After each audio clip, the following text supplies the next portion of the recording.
apparently, I didn't know this. You know, there was the Bader Meinhof gang, Oh but yeah. a Bader Meinhof syndrome is when you think that there's when something keeps recurring. Yeah. And I never knew that. So you might be suffering from Bader Meinhof syndrome, Katrina. Everything might just be revolving around Ulysses. Oh, I Yeah. hadn't thought of it that way. But yes, yeah, I Yeah. thought it was meant to be. Uh-huh. So, David, if I'm not mistaken, did you say you're based in the United States? I am. I'm in the state of Virginia. Okay, Oh, I very go to good. Virginia a lot. I know Virginia, Arlington area. Oh, I'm about maybe 20 miles west of Arlington. Yeah. Mhm. Okay. So let me mention to anybody who might watch this video later that we're continuing with our reading of James Joyce's Ulysses. We are in the Ithaca section. In the Wordsworth edition, we are starting our reading today on page 598. The way we will proceed is everyone in the group here will get a chance to read and can read as much as they like.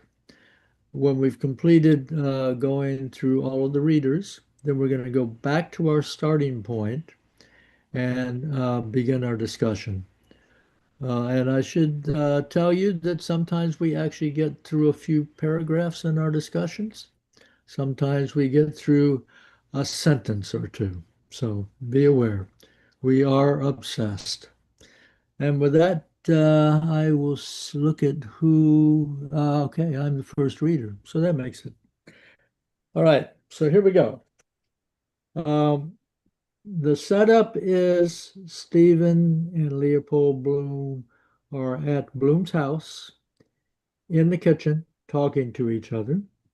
Molly Bloom, who has just had an illicit affair, is upstairs, sleeping, maybe, listening, maybe. We never really know. Um, Stephen and Leopold have been having this discussion, and they had a little bit of discussion of language. And then they exchange a few songs in which Stephen, for reasons we're not entirely sure of, actually sings a scurrilous anti-Semitic song. And there's been some speculation that Stephen is just kind of testing out Leopold Bloom to see if he is quickly partisan or whether he will kind of digest what the experience is, etc. Now we're on, and we are talking about the daughter Millicent.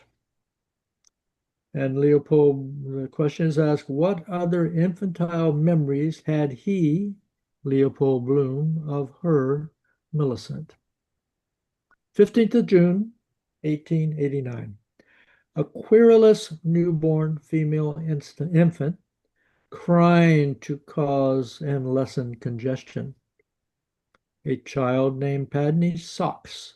She shook with shocks her money box, counted his 3 free money penny buttons, one through the lee. A doll, a boy, a sailor she cast away.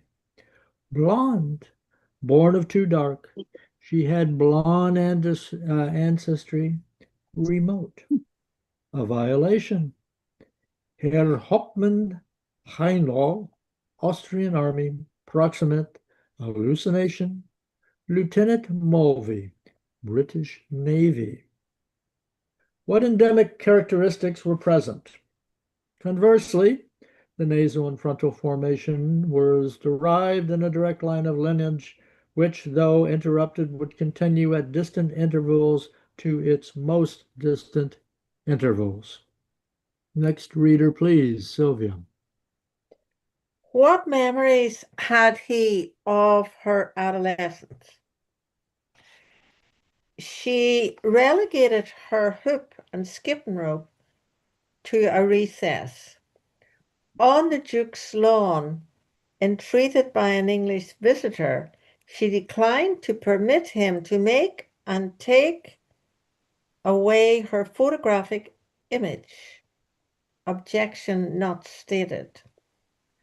On the South Circular Road, in the company of Elsa Potter, followed by an individual of sinister aspect, she went halfway down Stammer Street and turned abruptly back. Reason of change not stated. On the vigil of the 15th anniversary of her birth, she wrote a letter from Mullingar, County Westmeath, making a brief allusion to a local student, faculty and year not stated. Did that first division, portending a second division, afflict him? Less than he had imagined, more than he had hoped. What second departure was contemporaneously perceived by him similarly, if differently? A temporary departure of his car. Why similarly? Why differently? Similarly, because actuated by some secret purpose of the quest of a new meal, Mullingar student, or of a healing herb, valerian. Differently because of different possible returns to the inhabitants, or to the habitation. Joe. In other respects, were their differences similar? In passivity, in economy, in the instinct of tradition, in unexpectedness, inasmuch as, leaning, she sustained her blonde hair for him to ribbon it for her. Cf. neck-arching cat. Moreover, on the free surface of the lake in Stephen's Green, amid inverted reflections of trees, her uncommented spit, describing concentric circles of water rings, indicated by the constancy of its permanence the locus of a somnolent, prostrate fish. Cf. mouse-watching cat. Again, in order to remember the date, combatants, issue, and consequences of a famous military engagement, she pulled a plait of her hair. Cf. ear-washing cat. Furthermore, silly Millie, she dreamed of having an unspoken, unremembered conversation with a horse, whose name had been Joseph, to whom, she had offered a tumbler full of lemonade, which he, had appeared to have accepted. Cf. hearth-dreaming cat. Henceforth, in passivity, in economy, in the instinct of tradition, in unexpectedness, their differences were similar. Lois. In what way had he utilized gifts? 1, an owl.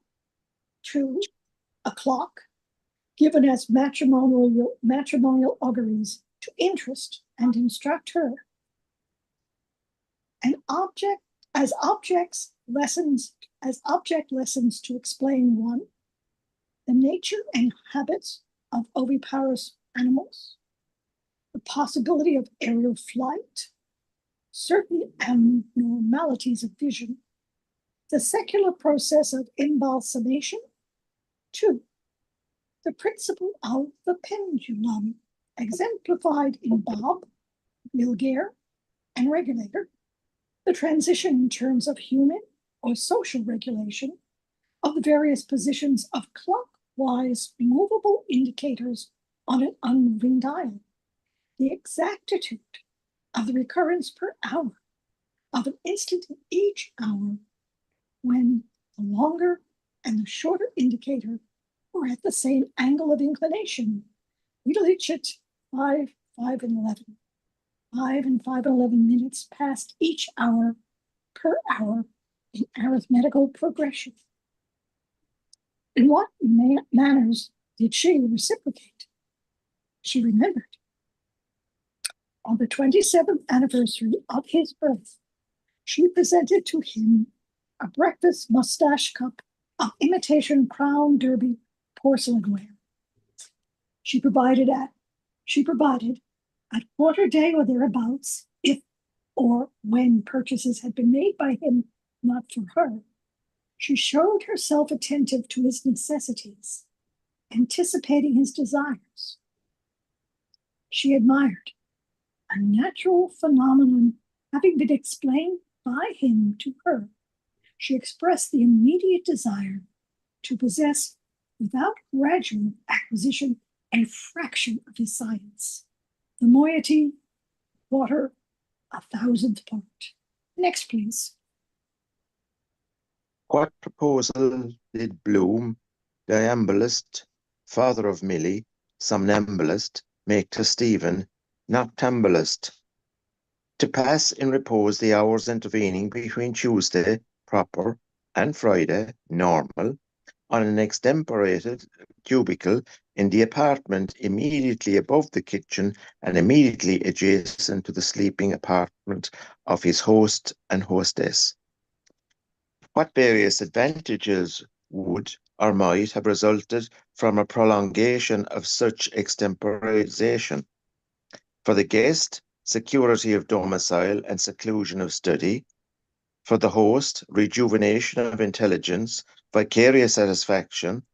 For the hostess, disintegration of obsession, acquisition of correct Italian pronunciation. Why might these several provincial contingencies between a guest and a hostess not necessarily preclude or be precluded by a permanent eventuality of reconciliatory union between a schoolfellow and a Jew's daughter? Because the way to daughter led through mother, the way to mother through daughter. To what inconsequent polysyllabic question of the host did the guest return a monosyllabic negative answer? If he had known the late Mrs. Emily Sinico accidentally killed at Sydney Parade railway station, 14th of October 1903, what inchoate corollary statement was consequently suppressed by the host? A statement explanatory of his absence on the occasion of the interment of Mrs. Mary Dedalus, born Goulding, 26th of June 1903, a vigil of the anniversary of the decease of Rudolph Bloom, born Virage. Was the proposal of asylum accepted? Promptly, unexpectedly, with amicability, gratefully it was declined. What exchange of money took place between host and guest? The former returned to the latter without interest a sum of money, £1, £1, 7 shillings and no pence. £1, 7 shillings advanced by the latter to the former. Katrina, please. What counter proposals were alternately advanced, accepted, modified, declined, restated in other terms, reaccepted, ratified, reconfirmed? To inaugurate a prearranged course of Italian instruction, place the residence of the instructed. To inaugurate a course of vocal instruction, place the residence of the instructress.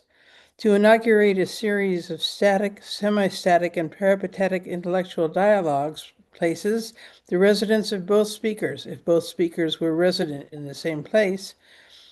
The Ship Hotel and Tavern, 6 Lower Abbey Street, W&E Connery proprietors. The National Library of Ireland, 10 Kildare Street. the National Maternity Hospital, 2930 and 31 Hollis Street, a public garden, the vicinity of a place of worship, a conjunction of two or more public thoroughfares, the point of bisection of a right line drawn between their residences if both speakers were residents in different places. What rendered problematic for Bloom the realization of these mutually self-excluding propositions? The irreparability of the past. Once at a performance of Albert Hengler's Circus in the Rotunda, Rutland Square, Dublin, an intuitive party-colored clown in quest of paternity had penetrated from the ring to a place in the auditorium where Bloom, solitary, was seated, and had publicly declared to an exhilarated audience that he, Bloom, was the clown's papa. The imprevisibility of the future. Once in the summer of 1898, he, Bloom, had marked a florin, 2 shillings, with 3 notches on the milled edge, and tendered it in payment of an account due to and received by J&T Davy, family grocers, 1 Charlemont Mall, Grand Canal, for circulation on the waters of civic finance for possible circuitous or direct return. Was the clown Bloom's son? No. Had Bloom's coin returned? Never. Why would a recurrent frustration the more depress him? Because at the critical turning point of human existence, he desired to amend many social conditions, the product of inequality and avarice and international animosity. Orla. So let me interrupt just to tell Owen that we're on Wordsworth, page 602. Great, got it right away, thanks. And you will be reading after Anne Doyle. Okay. Orla, onward. He believed then that the human life was infinitely perfectible. Eliminating these conditions, there remained the generic conditions imposed by natural as distinct from human law, as integral parts of the human whole, the necessity of destruction to procure elementary sustenance, the painful character of the ultimate functions of separate existence, the agonies of birth and death, the monotonous menstruation of simian and particularly human females extending from the age of puberty to the menopause, inevitable accidents at sea, in mines and factories, certain very painful maladies and the resultant surgical operations, innate lunacy and congenital criminality, decimating epidemics, catastrophic cataclysms which make terror the basis of human mentality, seismic upheavals, the epicenters of which are located in densely populated regions, the fact of vital growth through convulsions of metamorphosis from infancy through maturity to decay. Why did he desist from speculation? Because it was a task for a superior intelligence to substitute other more acceptable phenomena in place of the less acceptable phenomena to be removed. Next, please. Did Stephen participate in his dejection? He affirmed his significance as a conscious, rational animal, proceeding zoologically from the known to the unknown, and a conscious, rational reagent between a micro and a macrosm, indelibly constructed upon the incertitude of the void. Was this affirmation apprehended by Bloom, not verbally, substantially? What confronted his misapprehension? That as a competent, keyless citizen, he had proceeded energetically from the unknown to the known, to the incertitude of the void. In what order or precedence, with what attendant ceremony, was the exodus from the house of bondage to the wilderness of inhabitation effected? Lighted candle in stick, borne by Bloom, diagonal hat on asphalt, borne by Stephen. With what inundation, security of what commemorative psalm? The 113 modus peregrinus in exto Israel, Egypto dominus Jacob de populo bababo. What did each do at the door of egress? Bloom set the candlestick on the floor. Stephen put the hat on his head. On.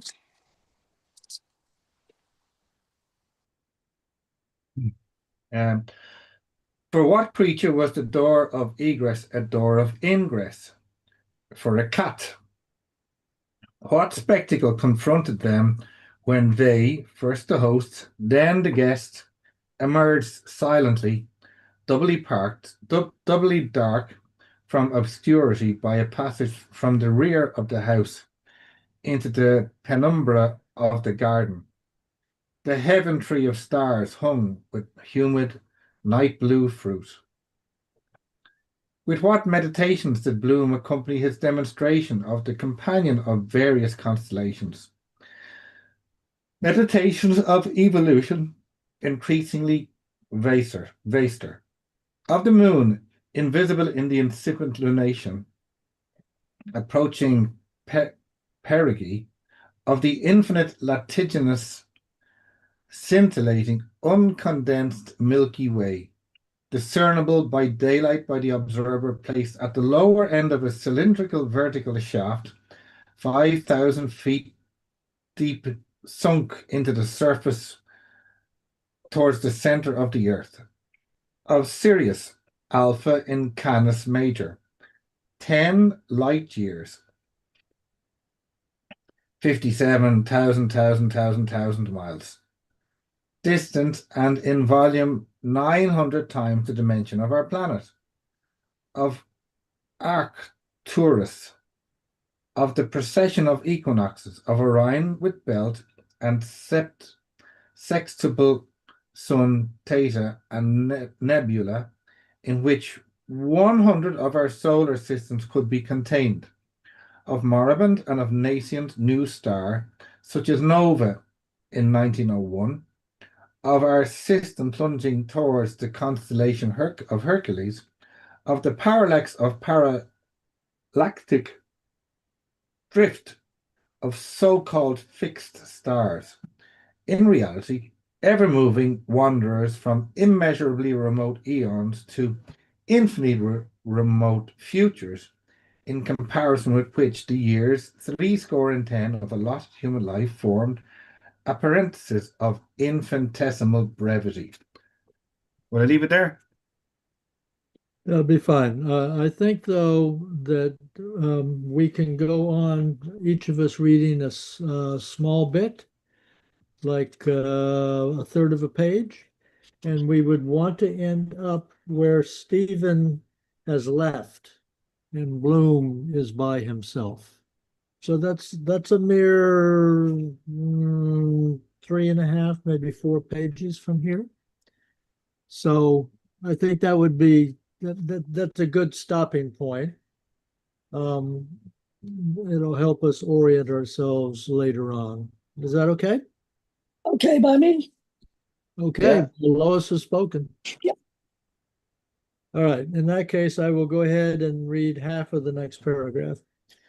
Were there obverse meditations of involution increasingly less vast? Of the eons of geological periods recorded in the stratifications of the Earth? Of the myriad minute entomological organic existences concealed in the cavities of the Earth, beneath removable stones, and hives and mounds of microbes, germs, bacteria, bacilli, spermatozoa, of the incalculable trillions of billions of millions of imperceptible molecules contained by cohesion of molecular affinity in a single pinhead. Next reader, please. Of the universe of human serum, constellated with red and white bodies, themselves universes of void space, constellated with other bodies, each in continuity, its universe of divisible component bodies, of which each was again divisible in divisions of redivisible component bodies, dividends, divisors, ever diminishing without actual division till, if the progress were carried out far enough, nowhere was ever reached? Explain. Next, sorry, Joe. Why did he not elaborate these calculations to a more precise result? Because some years previously, in 1886, when occupied with the problem of the quadrature of the circle, he had learned of the existence of a number computed to a relative degree of accuracy to be of such magnitude and of so many places, e.g. the ninth power of the ninth power of 9, that the result, having been obtained, 33 closely printed volumes of 1,000 pages each of innumerable queers and reams of India paper would have to be requisitioned in order to contain the complete tale of its printed integers of units, tens, hundreds, thousands, tens of thousands, hundreds of thousands, millions, tens of millions, hundreds of millions, billions, the nucleus of the nebula of every digit of every series, containing succinctly the potentiality of being raised to the utmost kinetic elaboration of any power, of any of its powers. Lois. Did he find the problems of the inhabitability of the planets and their satellites by race, given in species, and of the possible social and moral redemption of said race by a redeemer, easier of solution, of a different order of difficulty? Conscious that the human organism, normally capable of sustaining an atmospheric pressure of 19 tons, when elevated to a considerable altitude in the terrestrial atmosphere, suffered with arithmetical progression of intensity, according as the line of demarcation between troposphere and stratosphere was approximated. The nasal hemorrhage impeded respiration and vertigo. When proposing this problem solution, he had conjectured as a working hypothesis, which could not be proved impossible, that a more adaptable and differently anatomically structured race of beings might subsist otherwise under Martian, Mercurial, Venereal, Jovian, Saturnian, Neptunian, or Uranian, sufficient and equivalent conditions, though an apogean humanity of beings created in varying forms, with finite differences resulting similar to the whole and to one another, would probably there, as here, remain inalterably and inalienably attached to vanities of vanities, and to all that is vanity. Next, please. And the problem of possible redemption, the minor was proved by the major. What various features of the constellations were in turn considered?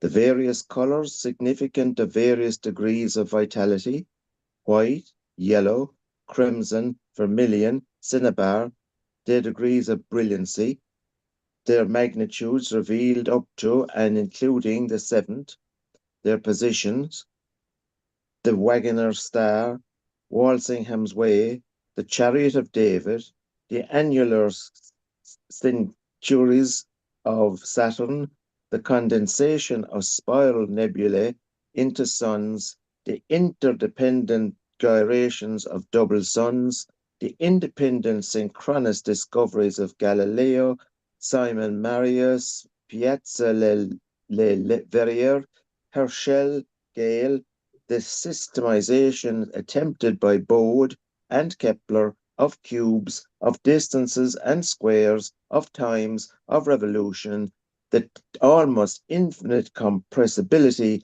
of hirsute comets and their vast elliptical egression and re-entrant orbits from perihelion to aphelion, the surreal egress and re-entrant orbits from the sidereal origin of meteoric stones, the Libyan floods on Mars, about the period of the birth of the younger astrophysicist, the annual recurrence of meteoric showers about the period of the Feast of St. Lawrence, Martyr, 10 August, the monthly recurrence known as the new moon with the old moon in her arms, the poised influence of celestial on human bodies, the appearance of a star, first magnitude, of exceeding brilliancy, dominating by night and day, a new luminous sun generated by the collision and amalgamation in incandescence of two non-luminous exons about the period of the birth of William Shakespeare over Delta in the recumbent, never-setting constellation of Cassiopeia and of a star, second magnitude of similar origin but lesser brilliancy, which had appeared in and disappeared from the constellation of Cornea Septentrionalis about the period of the birth of Leopold Bloom and of other stars of presumably similar origin, which had effectively or presumably appeared in or disappeared from the constellation of Andromeda about the period of the birth of Stephen Dedalus, and in and from the constellation of Auriga some years after the birth and death of Rudolph Bloom Jr., and in and from other constellations some years before or after the birth or death of other persons, the attendant phenomena of ellipses, solar and lunar, from immersion to immersion, abatement of wind, transient of shadow, tecturnity of winged creatures, emergence of nocturnal, of crepuscular animals, persistent of infernal light, obscurity of terrestrial waters, pallor of human beings. Discuss. Katrina, please. Thank you. Okay. His Bloom's logical conclusion, having weighed the matter and allowing for possible error, that it was not a heaven tree, not a heaven grot, not a heaven beast, not a heaven man, that it was a utopia, there being no known method from the known to the unknown, as infinity renderable equally finite by the supposititious opposition of one or more bodies equally of the same and of different magnitudes, a mobility of illusory forms immobilized in space, remobilized in air, a past which possibly had ceased to exist as a present before its probable spectators had entered actual present existence. Was he more convinced of the aesthetic value of the spectacle? Indubitably, in consequence of the reiterated examples of poets in the delirium of the frenzy of attachment, or in the abasement of rejection invoking ardent sympathetic constellations, or the frigidity of the satellite of their planet. Did he then accept, as an article of belief, the theory of astrological influences upon sublunary disasters? It seemed to him as possible a proof of computation and the nomenclature employed in its selenographic charts as attributable to verifiable intuition as to fallacious analogy. The lake of dreams, the sea of rains, the gulf of dews, the ocean of fecundity. Orla. What special affinities appeared to him to exist between the moon and woman? Her antiquity in preceding and surviving successive Tellurian generations, her nocturnal predominance, her satellitic dependence, her luminary reflection, her constancy under all her phases, rising and setting by her appointed times, waxing and waning, the forced invariability of her aspect, her indeterminate response to inaffirmative interrogation, her potency over effluent and refluent waters, her power to enamor, to mortify, to invest with beauty, to render insane, to incite to and aid delinquency, the tranquil inscrutability of her visage, the terribility of her isolated, dominant, implacable, resplendent propinquity, her omens of tempest and of calm, the stimulation of her light, her motion and her presence, the admonition of her craters, her arid seas, her silence, her splendor when visible, her attraction when invisible. Anne. Okay. What visible luminous sign attracted Bloom's, who attracted Stephen's gaze?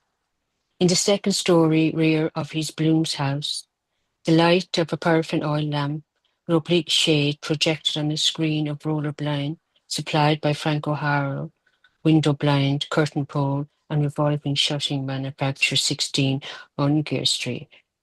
How did he elucidate the mystery of an invisible attractive person, his wife, Marion, Molly in brackets, Bloom, denoted by a visible splendid sign, a lamp? With indirect and direct verbal allusions or affirmations, with subdued affection and admiration, with description, with impediment, with suggestion. Both then were silent, each contemplating the other in both mirrors of the reciprocal flesh of there his not this fellow faces. Of there is not this fellow faces. Were they indefinitely inactive? At Stephen's suggestion, at Bloom's instigation, both, first Stephen, then Bloom, in penumbra, urinated, their sides contiguous, their organs of matriculation reciprocally rendered invisible by manual circumposition, their gazes, first Stephen's, then Bloom's, elevated to the projected luminous and semi-luminous shadows. They're both having a piss. Similarly, the trajectories of their first sequence, then simultaneous urinations were dissimilar. Bloom's longer, less erudent, in the incomplete form of the bifurcated penultimate alphabetic letter, who in his ultimate year at high school, 1880, had been capable of attaining the point of greatest altitude among his concurrents against the whole concurrent strength of the institution, 210 scholars. Stephen's higher, more sibilant, who in the ultimate hour of the previous day had augmented by diuretic consumption and insistent vesical pressure. What different problems presented themselves to each concerning the invisible, audible, collateral organ of the others? To Bloom, the problem of irritability, tumescence, rigidity, reactivity, dimension, sanitariness, philosity. To Stephen, the problem of the sacerdotal integrity of Jesus circumcised. 1st of January, holiday of obligation to hear Mass and abstain from unnecessary servile work. And the problem as to whether the divine prepuce, the carnal bridal ring of the Holy Roman Catholic Apostolic Church, conserved in Calcutta, were deserving of simple hyperduly, or the fourth degree of latria, accorded to the abscission of such divine excrescence of hair and toenail. I'll leave it there. Actually, I'm going to invite David, if you don't mind, David. If you don't mind reading this small section, starting with a celestial sign. And then when you get to the end of it, if you want to read the next one, fine, or you can just pass it to me. I want to go just a little bit further in this before we stop. Okay. Thank you. What celestial sign was by both simultaneously observed? A star precipitated with great apparent velocity across the firmament from Vega in the Lyre, above the zenith, beyond the star group of the Tress of Berenice towards the zodiacal sign of Leo. How did the centripetal remainer afford egress to the centrifugal departer? By inserting the barrel of an oreganated male key in the hole of an unstable female lock, obtaining a purchase on the bow of the key and turning its wards from right to left, withdrawing a bolt from its staple, pulling inward spasmodically an obsolescent unhinged door, and revealing an aperture for free egress and free ingress. Okay. Yeah. How did they take leave, one of the other in separation? Standing perpendicular at the same door and on different sides of its base, the lines of their valedictory arms meeting at any point and forming an angle less than the sum of two right angles. What sound accompanied the union of their tangent, the disunion of their respectively centrifugal and centripetal hands? The sound of the peal of the hour of the night by the chime of the bell in the church of St. George. What echoes of that sound were by both and each heard?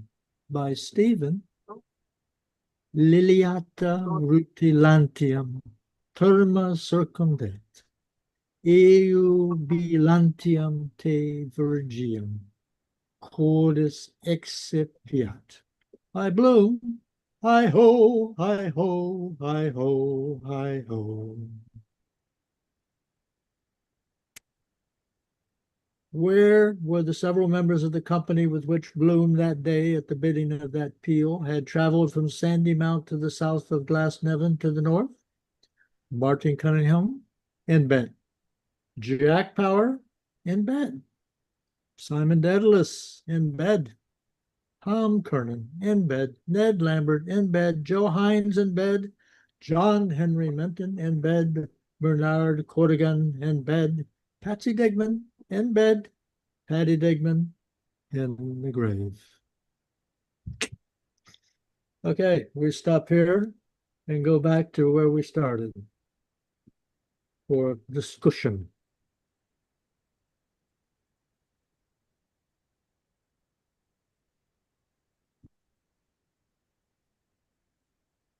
Okay.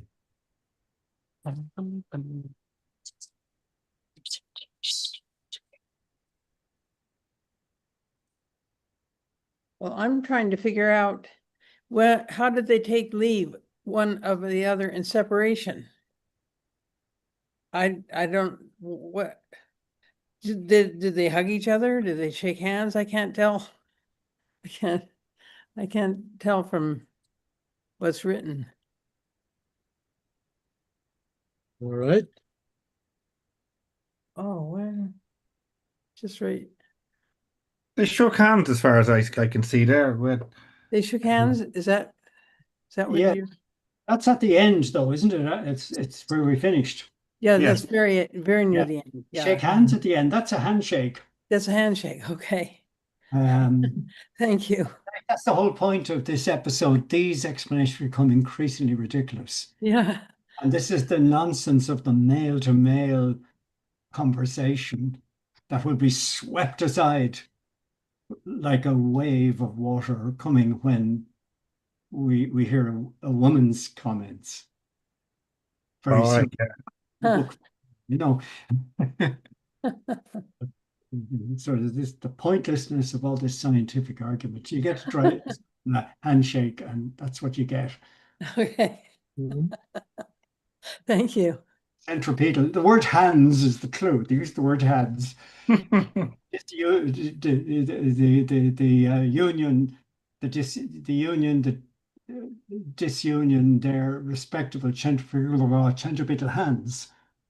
Centrifugal and centripetal don't matter. Centrifugal. Yeah. Mhm. In other words, their hands are joining and leaving. Mhm, mhm, mhm. Okay. So Going back to the beginning of where we started today, I'd like to remind everybody that there's several things happening. As I mentioned in the beginning, one is Stephen and Bloom are downstairs. Molly is upstairs. Molly, I believe, is very much on Leopold's mind. Okay. And Stephen Dedalus, for reasons we cannot be entirely sure of, has just sung a very scurrilous anti-Semitic song to Leopold Bloom. Plus, Leopold is very tired. It's been a long day. He's been under a lot of stress. Lots of stuff has happened to him. And I personally believe that a lot of what's going on here, in addition to who knows 15 other things, is that Bloom is putting distance between himself and Stephen's song. And so he is going off into other parts of his life. His wife and his daughter, Millicent. There's a long thing on Millicent. And he keeps on expanding further and further into the universe in both directions, both in the cosmic direction and then into the internal microorganism direction.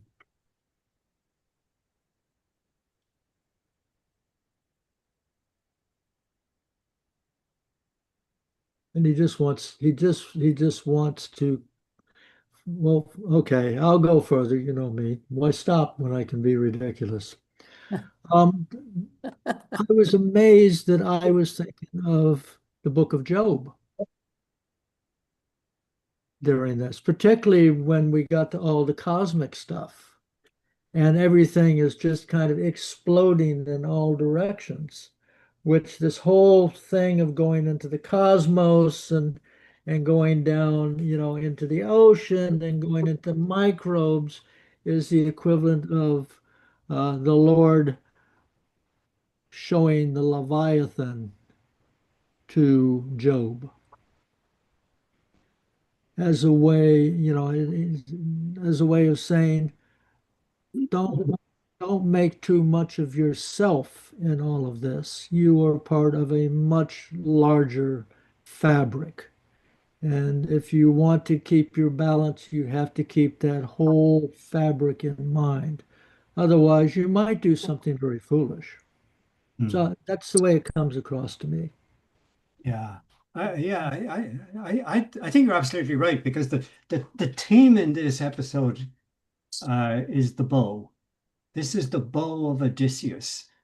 And we're go again, I keep ruining the book for everyone, but very soon we're going to discover that the modern hero, the bow is equanimity, the balanced, even mind. Bloom has a problem with his wife. She's just been unfaithful to him.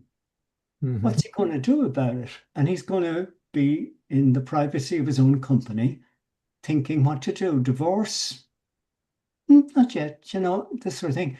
And this is the scale of what he's faced with compared with the scale of the universe. But I on your first part, this is reopening last week. I thought you made a great point last time about the purpose of this song. Mm-hmm. And you made a point which I had never heard before, that you felt that Stephen was testing Bloom. Mm-hmm. And if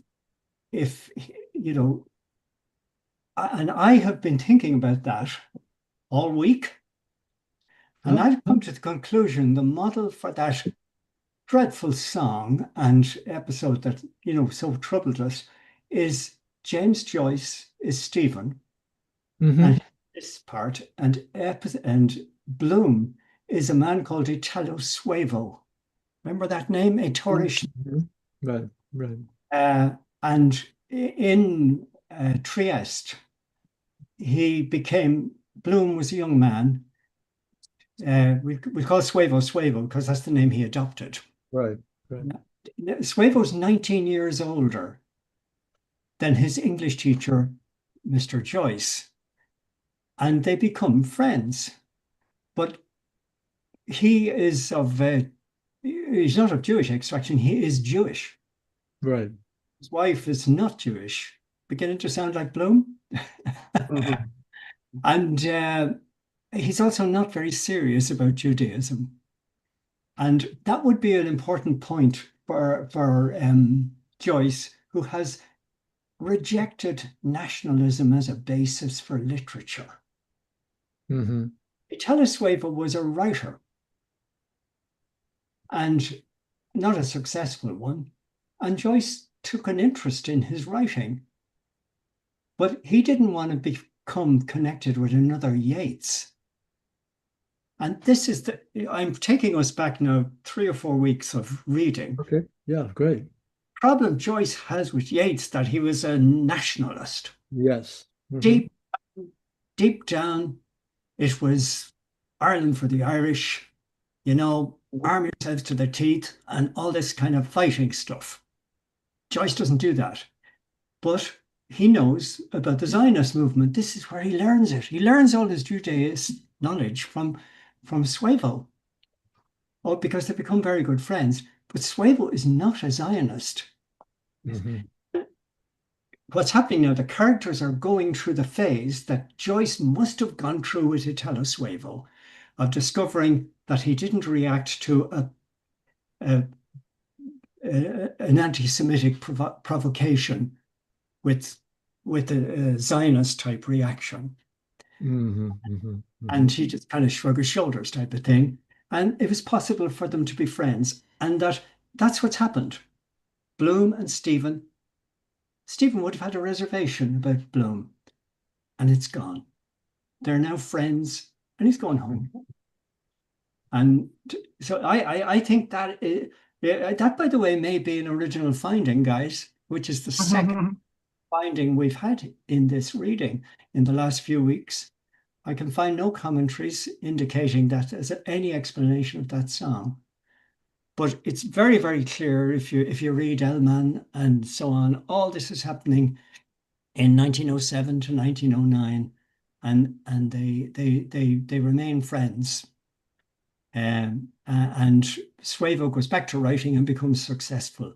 I mean, you go to Trieste, which I've never done. The statue there is not of James, but there's a James Joyce statue there, but there's a main one is an Italo Suevo. Mm-hmm. And sorry, Joe, where did he? Sorry, I'm just. Say it, go on. Sorry, I cut across you. Deficit here. Where did he meet Othello Suevo? In Trieste. In Trieste, yeah. North of Italy. When he moves away with Nora in 1904, through various misunderstandings about the existence of jobs, he ends up in Trieste. Yes. After many ups and downs. And he is teaching in the Berlitz school, and he's got private students. Right. And among the private students is a paint factory owner called Ettore Smith. Ettore Schmidt. Who's 19 years older than Joyce, or 20 years, I think. That kind of figure. It's very like the age gap between the two characters in the book. It's so the characters in the book. It's a perfect fit. And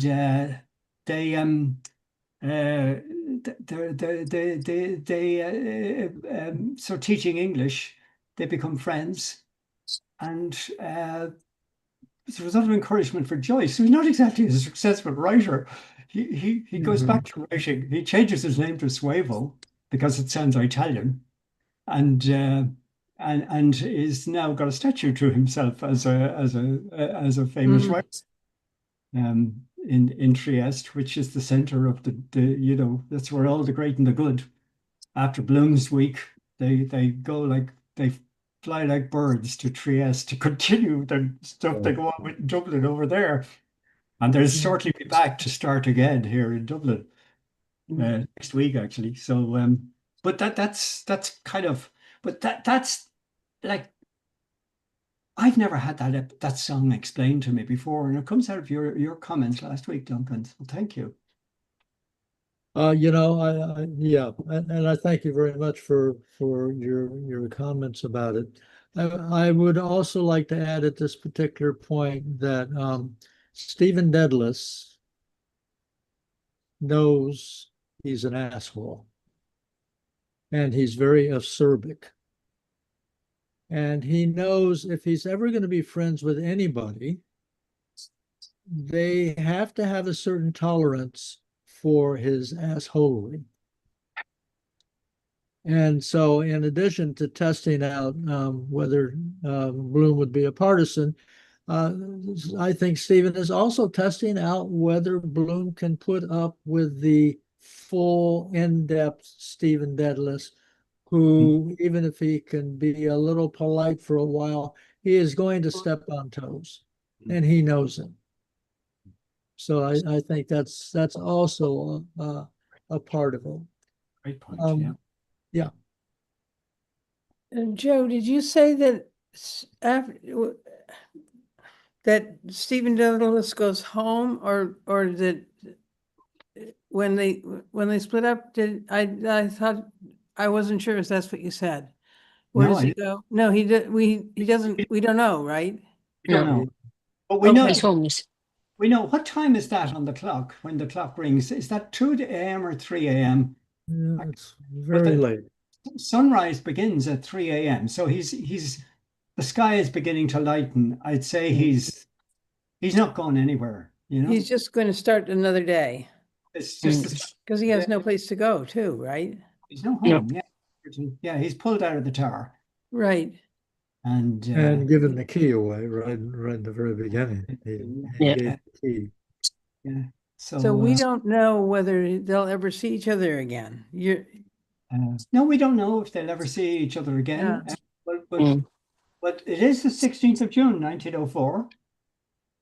And if Stephen is James Joyce, he has during the course of the day and the space left in this book for it, because we don't know where he is, in the afternoon, he will have met Nora Barnacle.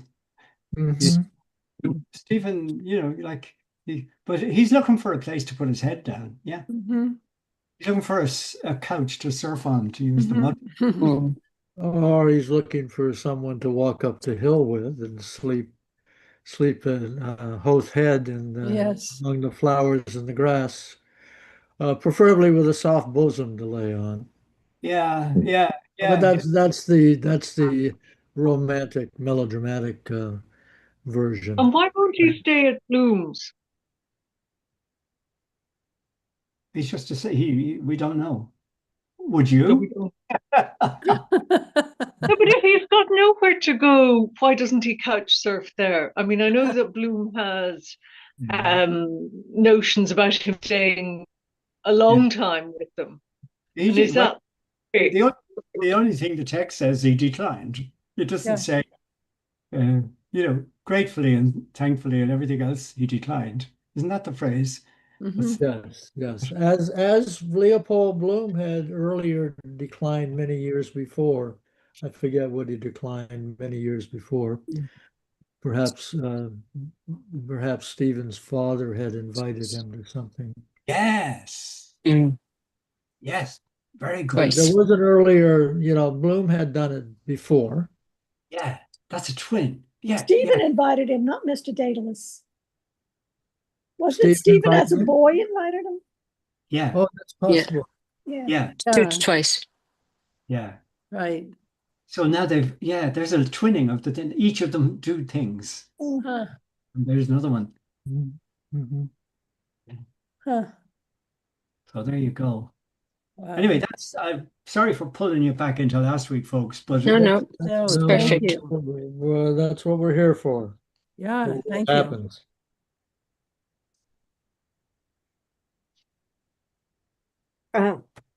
Just a little quirky thing. Sydney Parade is beside me. It's my dart station. Yeah. And that isn't a real person, Joe. Oh no! Well, there is actually a guy called Sydney. It's named after a man called Sydney, who I'm not sure what he was or what he did. A guy once explained that to me at a reading, a historian, but I can't remember. But Sydney Parade, yes, is not a real, even though it's kind of it's used. No, but I was referring to Mrs. Emily Cynico accidentally killed at Sydney Parade? Yeah, but that's in, The Dubliners, isn't it? It's one of the short stories. yeah, Mrs. Cynico was killed at Sydney Parade by a train. Oh, did that really happen? There was such an accident that the story is based on, but she wasn't called Cynico. I don't think so anyway. I can't remember. I can't remember. In terms of the Dubliners, it's a real event. Yes, that's what sends Duffy kind of off into a tailspin. I must have looked at that. Who may be the man in the Macintosh in this book?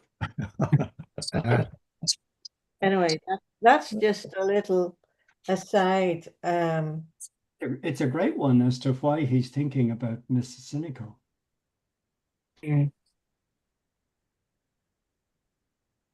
Wasn't that the last funeral he had been to before he went to Paddy Dignam's?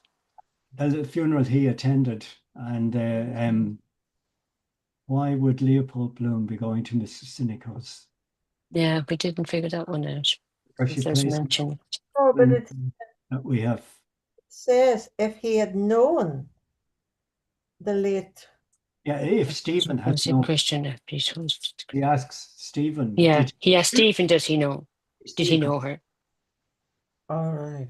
and, how Bloom happens to know Mrs. Cynico, who has a little love nest in a cottage that Duff goes to, and 2 years later she commits suicide. A lot of people think maybe she met Bloom because the average woman would get off after about 18 Bloom.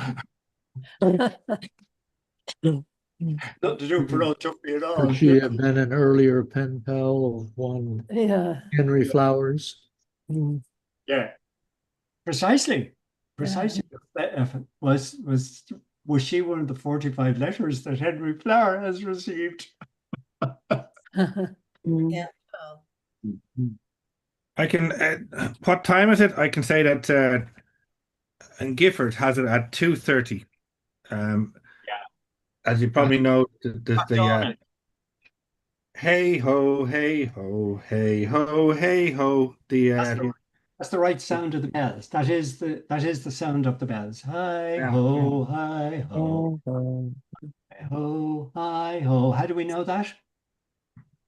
Because the bells were found in a garden in Eccles Street in the 1960s, presumably during the demolition. Wow. And they were reinstalled in a Protestant church in Dundrum, whose name I can't remember. And is it Tierney? I can't remember. I don't want to. It's one of them anyway. You could find out. And if you want to hear that sound, you go to Dundrum. Stand and wait for them. Excellent. So you get there at 3 o'clock in the morning and have a listen to the bells. You might hear it. But we know the sound. The guy had them in his shed in the 1960s. Amazing. And is that how bells are written? Were always written? The sound of bells? Oh no. No, I never. I'm not a bellman, but like this is the whole point. You need to hear the bell to know what, because they tune them. Because that's what they do. They sing in "Hey ho, it's off to work we go," in Snow White and the Seven Dwarfs. Yeah. So I'm wondering, is that the way it's always done? You know, is a bell always explained, written like that? For a bell ringing? It's called a Westminster chime. Yes, the Westminster on Big Ben. You hear the same sound. So it is a standardized format of telling the time. And for time telling, yeah. Mm-hmm. Yeah, and it's at the beginning then of at the end of Proteus chapter 3.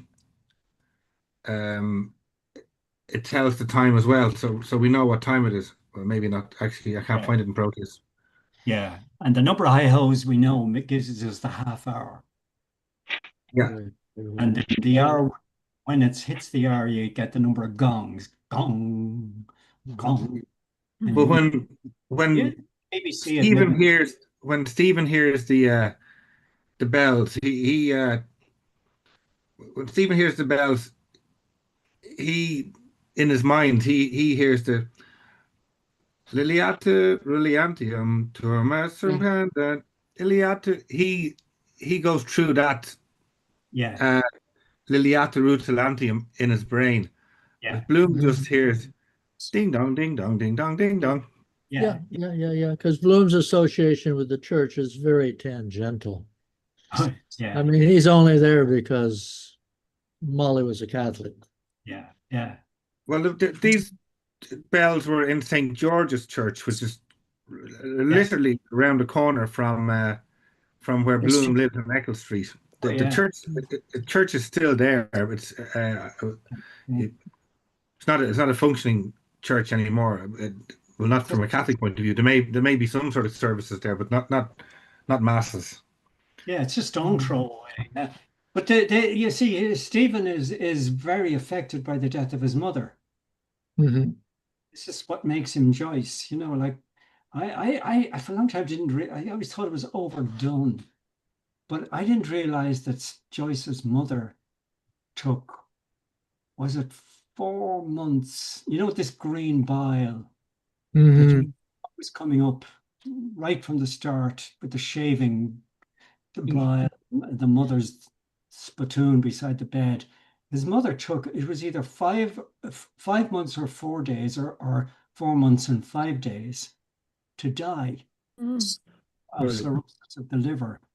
And many times, day and night, she coughed up a green bile.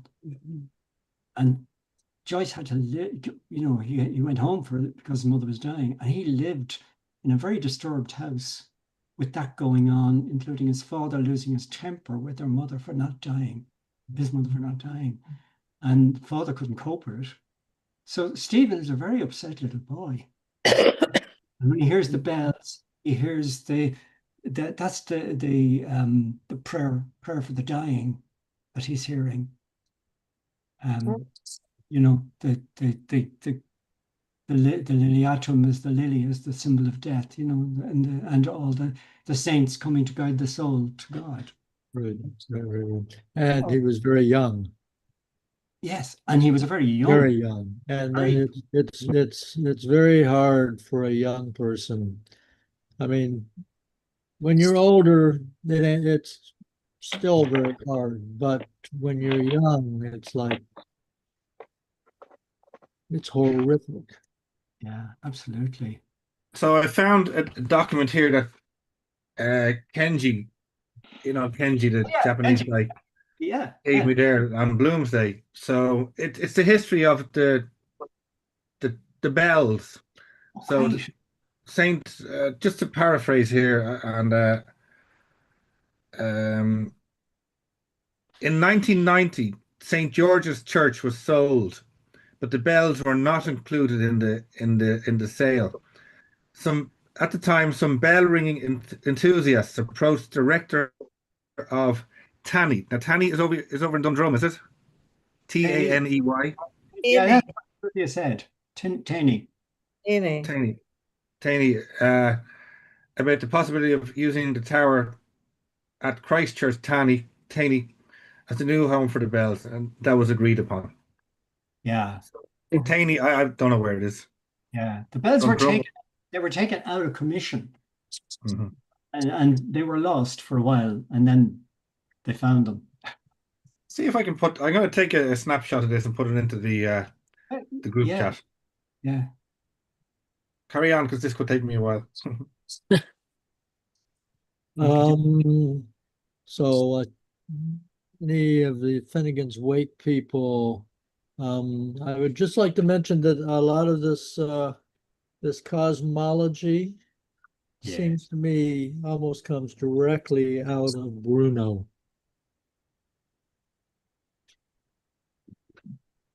When he goes into the things when he was going meditation of evolution, increasingly vaster of the moon, invisible and the insipid lunitation, and then goes into light years and then volume 900 times the dimension of our planet, et cetera, and goes into quite some detail about all of this. And it reminded me of two things. It reminded me of Giordano Bruno and his cosmological ideas, and it reminded me of the beginning of Portrait of an Artist as a Young Man, when he's going through that the universe, he has this, he's putting himself in. He starts off with Dublin. It starts off with a neighborhood, and then Dublin, and then Ireland, and then blah blah blah blah blah, and ends up with the universe. And it reminds me of all of that stuff, and it reminds me of Bloom's meditation in the Glasnevin Cemetery, where he's imagining umbilical cords stringing across eternity, and there's this constant expansion of oneself or one's environment, which is very important for Bloom. Bloom does a lot of that throughout the book, where he's constantly imagining faraway places and future plans and all that sort of thing, which I think is one way that Bloom kind of keeps a balance within himself.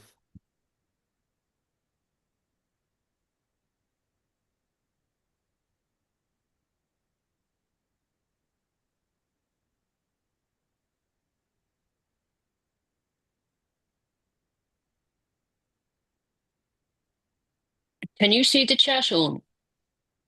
I'm just doing something now at the moment with you. 2 secs.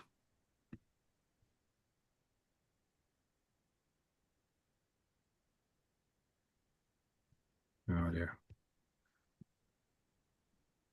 Yes, I can see the chat. Yes.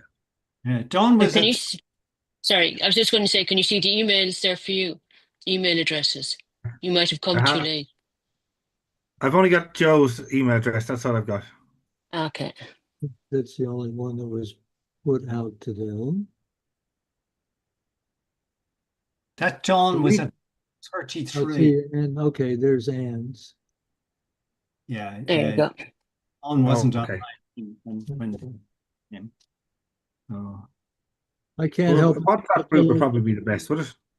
Hmm? A WhatsApp group would probably be the I'm best. not on WhatsApp. I think it would, yeah. Could we do this by email, folks, instead of the 3 of us holding up the 12 of us? All right. Yeah, we talk by email or hold on afterwards, but maybe like we're in the middle of a complicated reading. Well, I just want to point out once again that I think that the part where Joyce is telling us about Molly being in the second story. So there's Stephen and there's Bloom in the backyard. And then there's the deal about what visible luminous sign attracted Stephen's gaze. In the second story of his house, the light of a paraffin oil lamp with a bleak shade projected on a screen of roller blind, blah, blah, blah, which I think, to me, this indicates that, Stephen or James Joyce wants us to be aware that Molly is there. Mm-hmm. Yeah. And probably awake. Yeah. Well, all this is going on. And that Say that again. Say that again, Duncan. I'm saying that, okay, so if you're in Wordsworth, if you go to 607, and there's a paragraph right in the middle of what visible luminous sign attracted Bloom's, who attracted Stephen's gaze. So they're out in the backyard, and Bloom notices a light on up in the bedroom. Okay. And he looks, and then Stephen sees Bloom looking, and Stephen looks. Yeah. And to me, this whole thing of always trying to widen the environment is a habit of Joyce. It's a good habit, where he's always trying to get us to be aware that these people are in a wider social environment. Just like when he ends this section, and he points out he has this whole thing about this is page 609, where the several members of the company with which Bloom that day at the bidding of the Peels had traveled from. And then it mentions Martin Cunningham, Jack Power, Stephen Dedalus, Tom Kernan, et cetera, et cetera. So he's connecting us once again with a wider community of people. All right.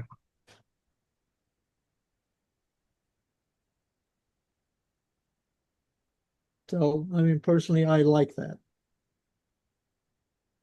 And I would probably stretching a little bit. I would like to point out that the purpose of church bells is to unite communities of people.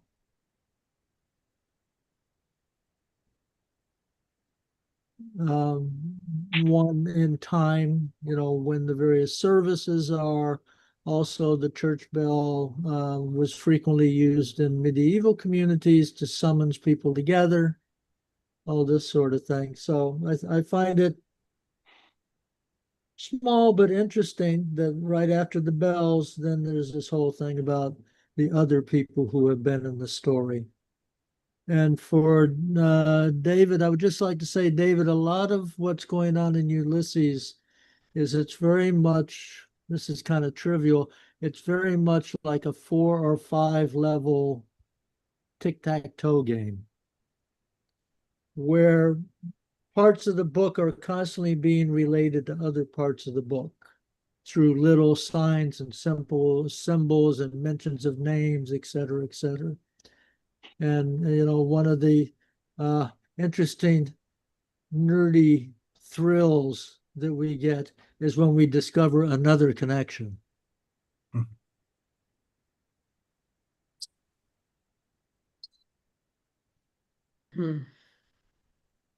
He also talks there a bit back about that the new star that was being born to herald the birth of Shakespeare, which his name I What can't page is remember. that, Owen? Well, in Gabler, it's 577, line 1121. 606 Wordsworth.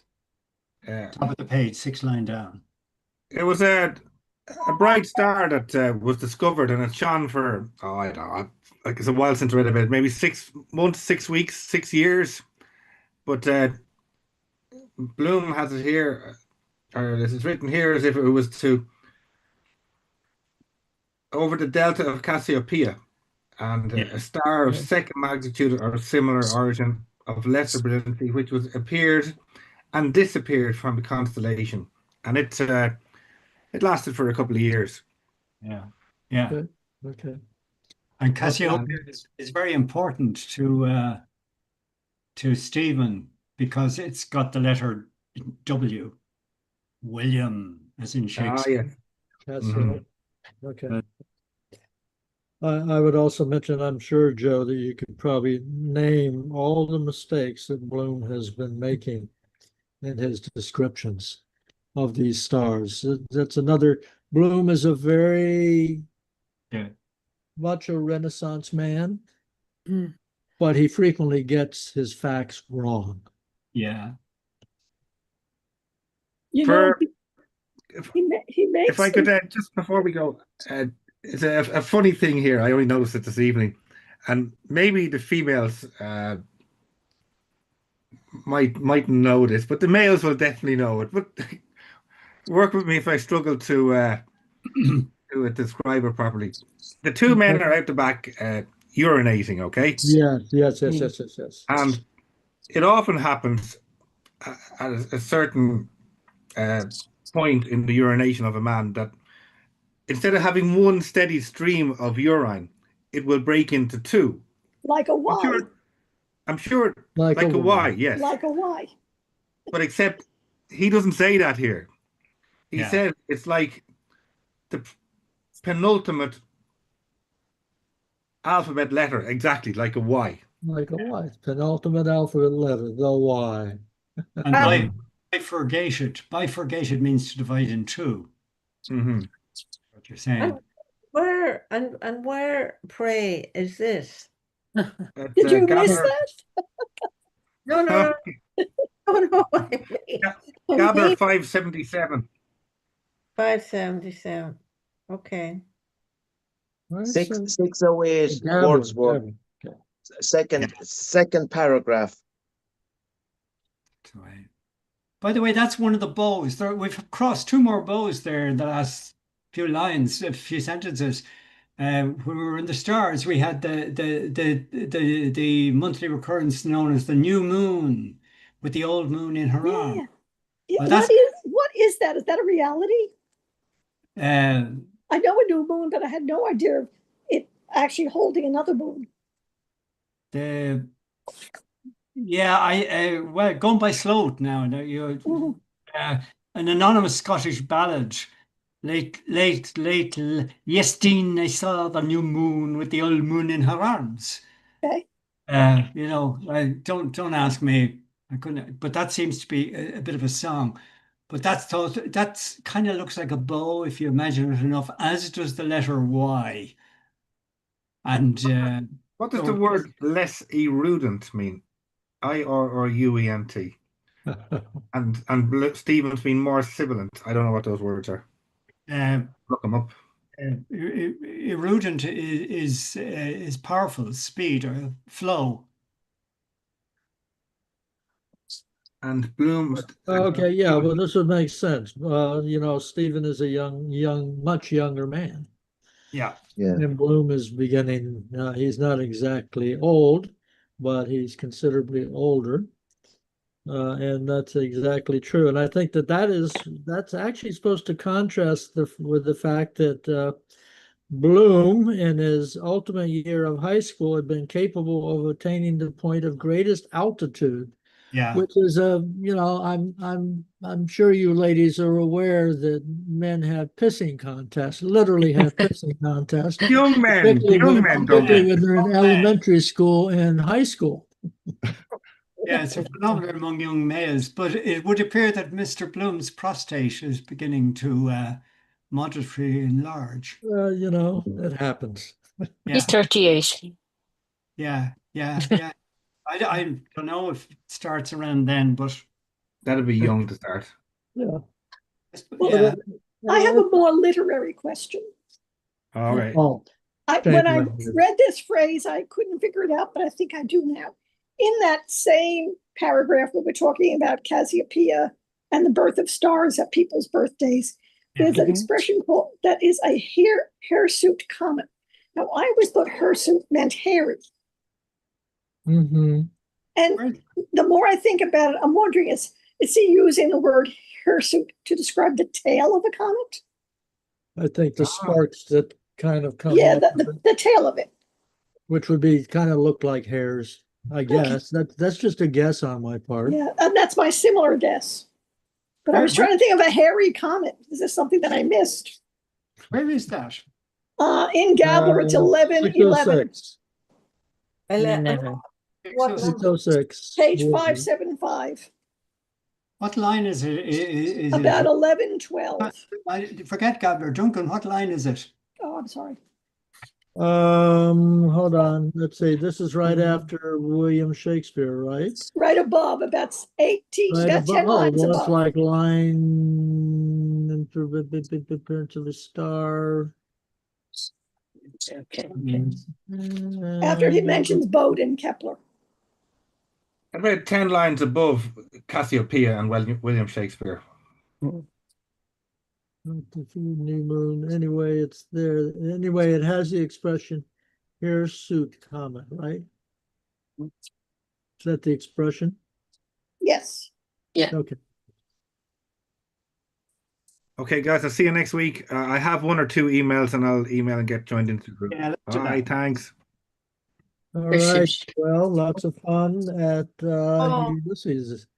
Oh, I'll be missing for nearly 3 weeks. Oh no! So I'll be gone for 2. I'm going to London. London for the proms, and then this post. Okay, David, thank you for coming. Thank you for reading. I hope you come back. Join us when you can. Thank you very much. Okay. And thanks, everybody. Thank you, Duncan. I'm Thank always you. amazed that it keeps on being so wonderful. Yes. Thanks. So, Next time. next time. Okay, have good travels for you all.